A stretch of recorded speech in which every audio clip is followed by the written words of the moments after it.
नमस्ते दोस्तों, आज के एपिसोड में आप लोग को स्वागत है। आज जो हमारा एपिसोड में जो गेस्ट है सीए मनीष गढ़िया सर, जो past chairman of ICI in western region. Sir आपको नमस्ते। नमस्ते. So first of all, Pramod, thank you for giving me this opportunity कि मैं इंटरेक्ट कर सकूं सीए से और जो फ्यूचर सीएज हैं उनसे. And you are doing fantastic work for the profession. Thank you sir. Sir आपके वैल्यूएबल टाइम देने के लिए मैं बहुत बहुत आपको धन्यवाद देना चाहता हूँ सर। सर मेरा पहला क्वेश्चन है, what inspired you to become a CA? CA अपने आप में ही एक इंस्पायरिंग है.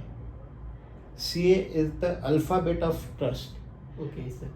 तुमको पता होगा 1 जुलाई 2017 को ओके जब हमारे माननीय प्रधानमंत्री जी नरेंद्र मोदी जी ओके सर। जब सीए इंस्टीट्यूट में आए तब उन्होंने कहा था कि प्रधानमंत्री की सिग्नेचर से ज़्यादा वैल्यू सीए की है. Yes sir. सो जो रिस्पेक्ट सीए के लिए है प्रोफेशन में या मार्केट में या बिजनेस सर्कल में, वो सर। और किसी प्रोफेशन के लिए नहीं है. Correct sir. और तो वही मुझे इंस्पायरिंग करता है कि जो रिस्पेक्ट है और जो लोग फॉलो करते हैं, ये ने बोल दिया मतलब कि फाइनल है फिर. Okay sir.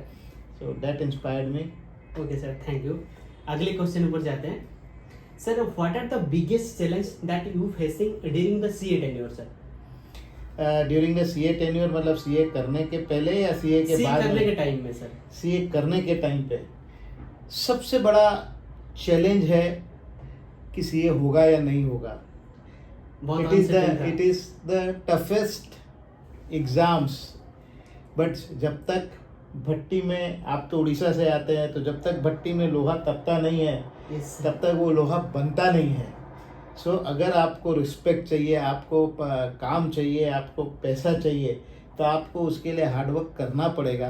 तो सबसे बड़ा चैलेंज था, लोग ये कहते थे कि भाई सीए हैं, आपको 12-12, 15-15 घंटा पढ़ना पड़ेगा, आपको आर्टिकलशिप में भी 10-10, 12-12 घंटा भी काम करना पड़ सकता है. तो I took it this as a challenge. And so hard work का कोई अल्टरनेटिव नहीं है. जो सबसे बड़ा चैलेंज यही है कि कितना आप उसमें समय देते हो. आपको अपने परिवार को, अपने दोस्तों को, अपने हर चीज़ को छोड़ के जो सेक्रीफाइस आप करते हो, उसी का ये फल है. Okay sir. सर मैं अगले क्वेश्चन पर जाता हूँ। What are the turning point that you help to for professional growth? क्या एक टर्निंग पॉइंट था जिसने आपको मदद किया प्रोफेशनल ग्रोथ करने के लिए? सो मैं एक मेरा जर्नी बताता हूँ. तो 1997 में मैंने सीए किया, सीए पास हो गए. Okay sir. हमने जब सीए किया उस टाइम पे ऐसा कोई इंडस्ट्री में जाने का ट्रेंड नहीं होता था. ओके. तो आपको प्रैक्टिस करना होता था. मतलब इतना ट्रेंड नहीं था, मतलब उतना ट्रेंड नहीं था कि लोग इंडस्ट्री में चले जाते थे. जनरली आप उस समय में, उस ज़माने में ऐसा था कि आपने सीए किया है तो या तो आप कोई सीए फर्म में जॉब करोगे या आप प्रैक्टिस चालू करोगे या जो भी है. So I decided to start my practice. और जब आप प्रैक्टिस शुरू करते हो तो आपको हर चीज़ के लिए, हर किसी के लिए काम करना है. ओके. सो मैंने वहीं से चालू किया. और ये एक तपस्या है. मैं ये कहूँगा कि अगर आपको प्रैक्टिस शुरू करना है तो तपस्या है. आपको शायद पैसा ना मिले 2 साल, 3 साल, 4 साल. Yes sir. सो पैसा नहीं होता था प्रैक्टिस में स्टार्टिंग में. तो मैंने शेयर बाज़ार भी चालू किया, काफ़ी टाइम उसमें भी दिया, लेकिन फिर मुझे समझ में आया कि that is not my cup of tea. Then I started again into the practice. Okay. And practice शुरू करने के बाद, जब प्रैक्टिस शुरू किया तो यही होता है कि ऑडिट भी करना है, इनकम टैक्स भी करना है, जो मिला वो काम करना है. आप किसी को एक बहुत ही बढ़िया सेइंग है कि beggars are not choosers. Okay sir. Okay. So then you have to do what you are getting it. Okay.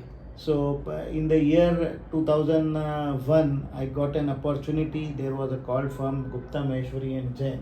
Okay. जो 1986 में स्टैब्लिश हुई थी. Sanjeev Maheshwari and Atul Jain were partner and they give me the opportunity to join our firm as a partner. Okay. So in 2001 मैंने वो firm को join किया. Okay. And then I was doing audit, taxation, everything. But somewhere in the year 2003 as a firm level हमने decide किया कि we should start indirect tax practice, specially the service tax practice. Okay.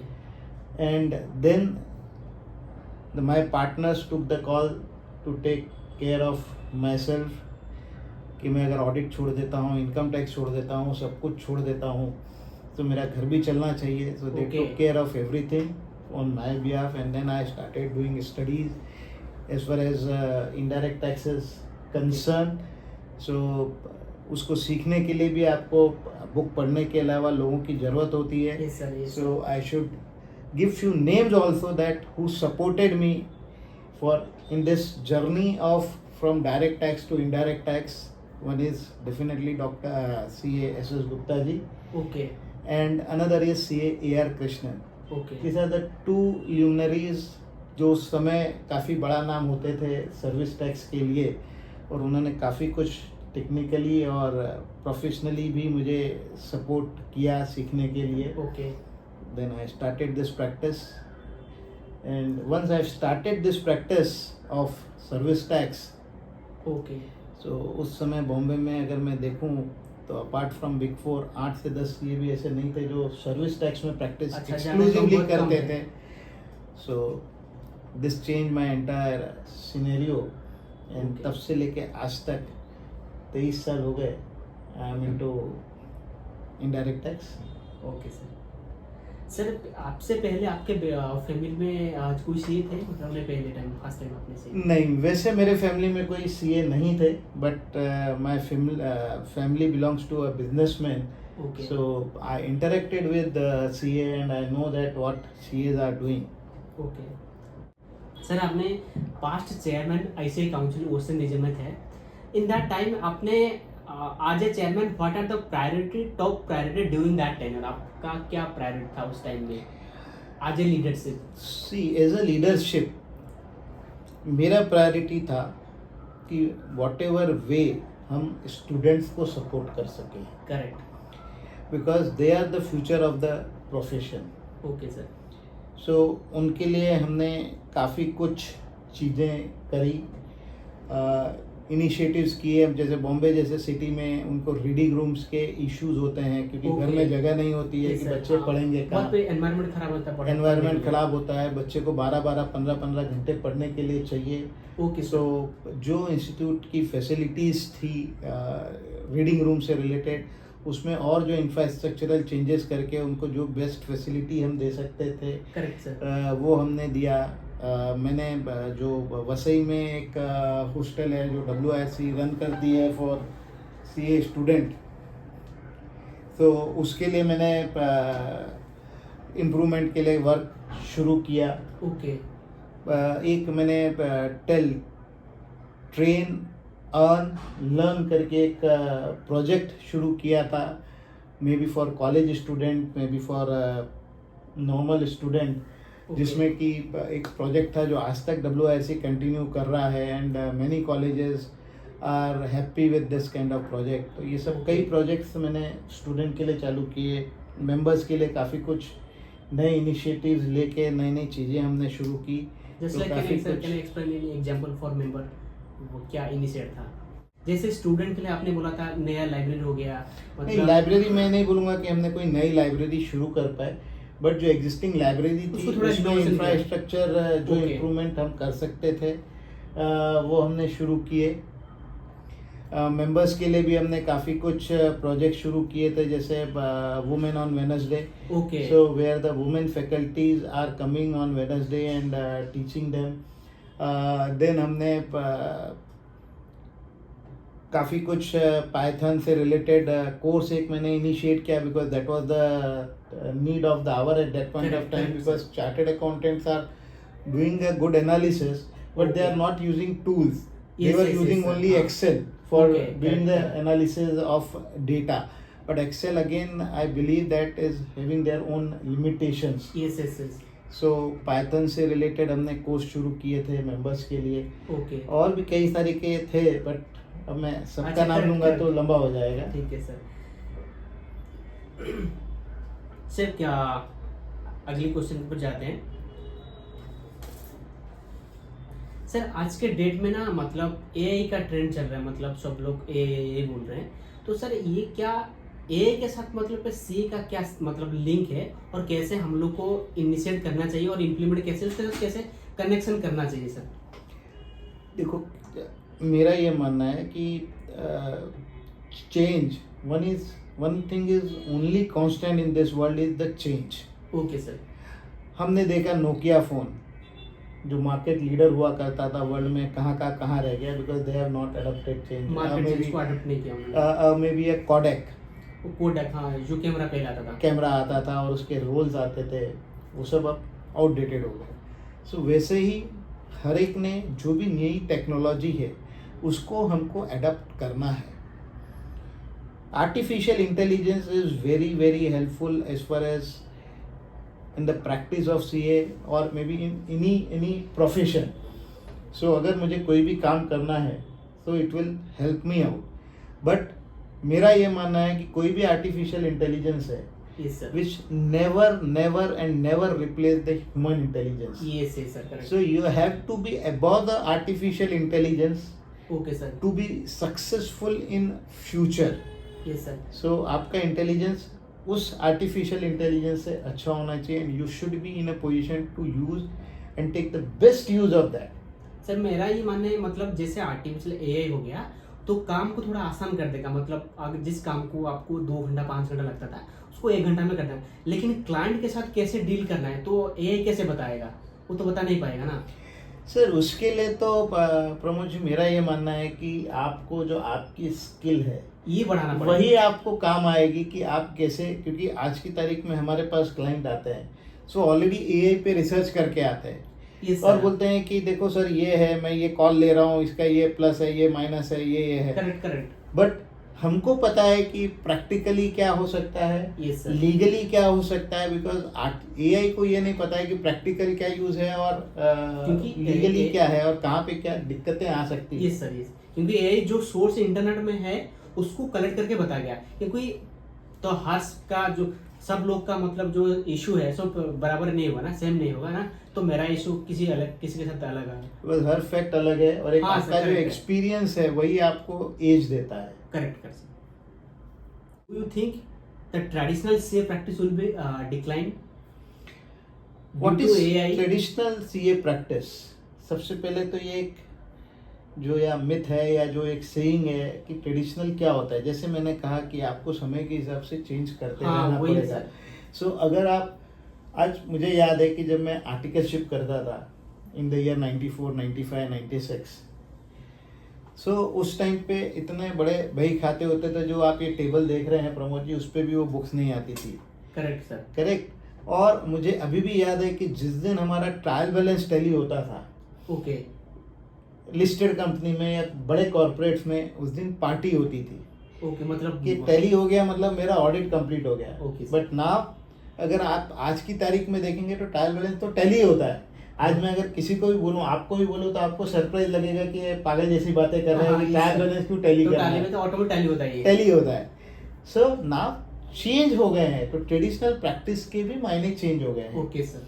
सो आप बोलो कि मैं सिर्फ audit ही करूंगा या मैं सिर्फ टैक्स प्रैक्टिस ही करूंगा, वैसा नहीं होता है, because now client need various other things. Okay sir. आज अगर हम देखें तो जो बनिए की दुकान से, हम आपके बचपन में आपको याद होगा कि बनिए की दुकान से जाके आप खरीदी करते थे। आज जो ट्रेंड है वो चेंज हो गया है, आपको अब एक ही दुकान में सब कुछ चाहिए। Yes sir, yes. सो वैसे ही सीए की प्रैक्टिस भी हो गई है। क्लाइंट को हर चीज एक ही जगह से चाहिए, वो अलग अलग जगह जाके नहीं लेगा। Okay sir, correct. So accordingly मेरे हिसाब से जो फ्यूचर है ट्रेडिशनल प्रैक्टिस का, या प्रैक्टिस का, मैं कहूँगा ट्रेडिशनल नहीं, मैं कहूँगा प्रैक्टिस का। ओके। So, आपको उसको नए चेंजेस को अडॉप्ट करना पड़ेगा और उसके हिसाब से अपने आप को चेंज करना। Correct sir. तो मेरा next question sir, what are the biggest challenge for current C in today? What are the biggest challenge sir? सबसे बड़ा जो मुझे लगता है कि जो मेहनत करना चाहिए, शायद वो उतना नहीं कर पा रहे। ओके। मे बी मेरे और यंग जनरेशन के थॉट प्रोसेस में फ़र्क है। Okay sir. हमारे टाइम पे हम नोटबुक लेके और उसको हाँ, क्लाइंट बेसिस घिसते पे थे नोटबुक जाते थे और घिसते थे। अब वैसा कुछ नहीं है। रह नहीं गया है। Okay. So everything is available on the platter और on the net. Okay sir. So वो जो चैलेंज है, नेट आपको एक बेसिक चीज़ देगा, but you should always apply your mind to जज दैट व्हाट इज करेक्ट और what is Yes, sir. Not correct. तो ये जो चैलेंजेस हैं यंग सीए के सामने, आज मुझे प्रैक्टिस में जाना है या मुझे जॉब में जाना है, दैट अपॉर्चुनिटीज आर बिग। तो Okay, sir. सबसे इम्पोर्टेंट है यंग सीएस के लिए कि चूज करना है कि मुझे कहाँ जाना है। Yes sir. कोई ज़रूरी नहीं है कि आपने अगर सीए किया है तो आपको सीए की फील्ड में जाना है। Okay sir.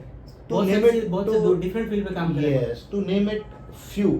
Okay. Shekhar Kapoor, the biggest director, yes sir. हाँ।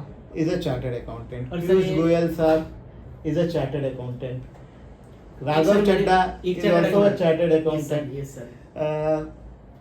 मोतीलाल ओसवाल, अश्वल, वो भी रामलाल अग्रवाल, रामदेव अग्रवाल, रामदेव अग्रवाल। ये सब चार्टेड अकाउंटेंट है। तो once you are a chartered accountant, you are the best brain in the country. So you should choose the field accordingly what give you a kick. Yes sir, correct. अगर कोई अभी CA नया practice करना चाहता है तो आपके तरफ से क्या एडवाइस होगा सर? अगर आप प्रैक्टिस शुरू करना चाहते हैं तो सबसे पहले आपको पेशेंस होना चाहिए आपके पास। बिकॉज अगर फ्रेशर चार्टेड अकाउंटेंट इंडस्ट्री में जाता है तो उसको 11-12 लाख रुपए साल के वैसे ही मिल जाते हैं। अगर आप एक्सपेक्ट करेंगे कि मुझे प्रैक्टिस में भी उतना ही डे 1 पे मिलेगा तो नहीं होगा, वो मुश्किल है। सो दैट आपके पास उस चीज़ को सहने की ताकत होनी चाहिए। आप प्रैक्टिस में आपको मेहनत, जो इंडस्ट्री में लोग कर रहे हैं फ्रेशर्स, उनसे ज़्यादा आपको मेहनत लगेगी। तो ये दो चीज़ों के लिए अगर आप तैयार हैं, then only you should come into the practice, otherwise field is wide open. Okay sir. और सर अभी सीए जैसे फार्म बहुत कंपटीशन भी हो गया, मतलब बहुत सारे सीए फार्म भी हो गया, तो कोई जो नया जो प्रैक्टिस करना मतलब स्टार्ट किया उन्होंने, वो जो कंपटीशन को कैसे ओवरकम किए, मतलब करना चाहिए, मतलब कैसे ओवरकम करें सर? देखो, कंपटीशन तो हमेशा रहने वाला है। आप कोई भी एरिया में चले जाओ, कंपटीशन कम नहीं होगा। Okay sir. सो कंपटीशन से आपको आगे निकलना है तो या तो आपका थॉट प्रोसेस वैसा होना चाहिए, okay. What give you upper hand.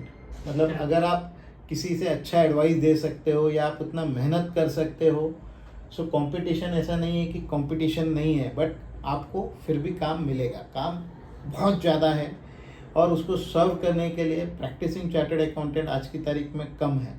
Okay but sir. अगर आप सोचोगे कि जो दूसरे कर रहे हैं मैं वही करूँगा, okay sir. Then it will be difficult. मैं भी सर बहुत सर देखा, मतलब सीए फार्म में जिसने बहुत एक ही फील्ड में एक्सलेंट है, मतलब उनके साथ बहुत बड़े बड़े क्लाइंट, इंडिविजुअल है लेकिन उनके पास बहुत बड़े बड़े क्लाइंट बड़े क्लाइंट है। सो इसीलिए मैंने कहा कि आपको आपकी स्किल को और आपके माइंडसेट को चेंज करना पड़ेगा। आप अगर कॉम्पीट कर रहे हो या किसी के साथ आप अगर प्रैक्टिस में हो तो आप सोचो कि एक्स ये कर रहा है तो मैं क्यों नहीं कर रहा हूँ, उससे नहीं होगा। आपको उससे ऊपर सोचना पड़ेगा। Correct sir. आज के डेट में आप सीए स्टूडेंट को क्या मतलब कोई चीज़ बता सकते हैं, मतलब फोकस करने के लिए, मतलब you should focus beyond professional academy, मतलब प्रोफेशनल को क्या स्किल में एक सीए स्टूडेंट को किस स्किल में फोकस करना चाहिए, मतलब अदर देन प्रोफेशनल? देखो, सीए स्टूडेंट आज की तारीख में बेचारे क्लासेस भी जाते हैं, आर्टिकलशिप भी कर रहे हैं, कॉलेज भी जाते हैं। इसके अलावा आपको कम्युनिकेशन स्किल पे बहुत ध्यान देना है। Correct sir. आपको कंप्यूटर है, एआई है, इसका भी पूरा नॉलेज होना चाहिए। आपको पाइथन है या एक्सेल है, how you can analyse the data in a faster and better way. So ये सब चीज़ें जो है, आपको रिलेशनशिप भी आना ज़रूरी है। ऐसा नहीं है कि मैंने एक स्किल डेवलप कर लिया बट मेरा रिलेशनशिप अच्छा नहीं है, रिलेशन नहीं रख पा रहा हूँ, तो भी आपका काम नहीं होगा। एंड डेफिनेटली आपको आपकी कोर कॉम्पिटेंसी पे तो फोकस करना ही करना है। Okay sir. Sir next question है मेरा, ये मेरा पर्सनल क्वेश्चन था। मतलब आज के डेट में मतलब हम लोग को काम भी करना चाहिए, फैमिली वगैरह उसको थोड़ा मैनेज करना चाहिए। मतलब आज ये टाइम मैनेजमेंट आप कैसे मैनेज करते हैं, मतलब काम के साथ पर्सनल लाइफ को कैसे मैनेज करते हैं सर? देखो, there is always a time management, और सबसे इम्पोर्टेंट है कि what is your priority. Correct sir. So हर इंसान ने अपनी प्रायोरिटी को डिसाइड करके ही डिसीजन लेना चाहिए कि भाई मेरी प्रायोरिटी फैमिली है, मेरी प्रायोरिटी प्रैक्टिस है, बिकॉज अलग अलग पॉइंट ऑफ टाइम पे अलग अलग आपकी प्रायोरिटीज़ हो सकती है। करेक्ट। और अगर एक बार आपने प्रायोरिटी को डिसाइड कर लिया, सो टाइम आपका उस हिसाब से प्रायोरिटी के हिसाब से मैनेज हो जाता है। Correct sir. और प्रायोरिटी, मेरा ये मानना है कि खाली आपने मन में सोचने से नहीं होगा, आपने पेपर पे लिख के और आपके दिमाग में उसको फिट करना होगा कि नहीं, यही मेरी प्रायोरिटी है। Okay sir. सो आराम से ये सब मैनेज हो जाता है, बिकॉज आपके पास 24 घंटे हैं तो मेरे पास भी 24 घंटे Yes, हैं। sir, किसी के correct, पास correct. 25 है, किसी के पास 23 घंटे है, किसी Correct, के sir, पास correct. नहीं है। हाँ, तो हर लेकिन आदमी लोग हर चीज time मैनेज management कर लेते हैं लोग। Yes. सर सीए पहले, मतलब क्वालिफाई करने से पहले और क्वालिफाई करने के बाद आपके पर्सनल लाइफ में थोड़ा बहुत क्या चेंज है? फाइनेंशियल थोड़ा बहुत तो चेंजेस हुआ, और पर्सनल लाइफ में क्या चेंजेस हुआ सर? सबसे पहले है कि जैसे मैंने जब मैं सीए नहीं था, सो शायद I was shy, okay sir. Not able to go and talk to anyone. But Correct, अब correct. सीए करने के बाद मैं लोगों से बात कर पा रहा हूँ, कॉन्फिडेंटली अपनी पॉइंट को रख पा रहा हूँ। करेक्ट। सो जो कॉन्फिडेंस है वो बढ़ गया। लोगों से बात करने का मेरा बिहेवियर या मेरा तरीका जो है शायद बदल गया, जो मैं खुल गया, लोगों से बात कर सकता हूँ। और आपके पेरेंट्स कितना खुश है, मतलब जब सीए बने थे आपके पेरेंट्स कितना खुश थे उस टाइम? डेफिनेटली अगर आप कुछ भी एक लाइफ में अचीव करते हैं, आप कोई भी कोर्स जो है, और एक टफेस्ट कोर्स जो है, अगर वो पास करते हो, सो पेरेंट्स के खुशी का कभी भी ठिकाना नहीं होता है, क्योंकि बच्चे की प्रोग्रेस से हमेशा पेरेंट खुशी होते हैं। सो उसको मैं वर्ड में या उसको मैं बोल नहीं सकता हूँ कि वो कितना खुश हुए थे। Okay sir, correct. सर हमारे नेक्स्ट क्वेश्चन है, व्हाट आर द हैबिट और routine that contribute for your success in regarding our profession? So सबसे हैबिट की अगर मैं बात करूँ तो hard work. Okay sir. And your reading capacity. आज के डेट में सर थोड़ा बहुत मैंने इशू देखा है, मतलब रीडिंग करने के लिए सबके पास मतलब पेशेंस नहीं है, मतलब मोबाइल में जल्दी जल्दी वीडियो देख लेते, ये देख लेते। यस, सो वीडियो देखना या गूगल पे सर्च करके निकालना, और एक अपनी मेहनत से सर्च करना और अपने मेहनत से पढ़ना, उसमें बहुत फ़र्क है। आज हमारे पास भी हैं कि केस लॉ लेके आते हैं नीचे बच्चे, लेकिन वो जो प्रॉम्प्ट डालते हैं और जो मुझे चाहिए, शायद उसमें फ़र्क है, क्योंकि उनके पास उतना पेशेंस ही नहीं होता है कि वो पूरा केस लॉ को पढ़ें। Okay sir. सो हार्डवर्क और रीडिंग, ये दो का कोई अल्टरनेट नहीं है। Okay sir. सर मेरा लास्ट क्वेश्चन है, सक्सेस मीनिंग क्या है बियॉन्ड प्रोफेशनल सक्सेस? मैं थोड़ा अलग हूँ शायद, या मेरा सोचना अलग है। If in your life you are happy, it means you are successful. Okay. And if you have achieved everything but if you are not happy, then you are not successful. That means happy is the man. Ultimately आपको चाहिए क्या life? खुश चाहिए। खुशी चाहिए। अगर आपने देखो सीए कर लिया है ना प्रमोद, यस। सो मेरे को आज तक लाइफ में एक भी सीए अनएम्प्लॉयड नहीं दिखा, एक भी सीए भूखा नहीं सोता है। हर एक के पास कम या ज़्यादा पैसा है और काम है। सो वो तो आपको इशू नहीं है। Correct sir, correct. भाई पैसा हो सकता है थोड़ा कम होगा, ज़्यादा होगा, लेकिन आपको तंगी होगी वैसा नहीं होगा। Okay sir. If you are a chartered accountant, yes. Correct. So what is successful? If you are not happy, you are not successful. Correct sir, मतलब अल्टीमेटली गोल हमको खुश रहना चाहिए। लाइफ का अल्टीमेट गोल तो वही है। वही है सर, करेक्ट। अल्टीमेट तो वहीं अचीव करना है, वहीं पहुंचना है ना हमको, हैप्पीनेस पे। ठीक है, धन्यवाद सर आज का आपका टाइम देने के लिए, बहुत बहुत धन्यवाद sir. Thank you Pramod ji.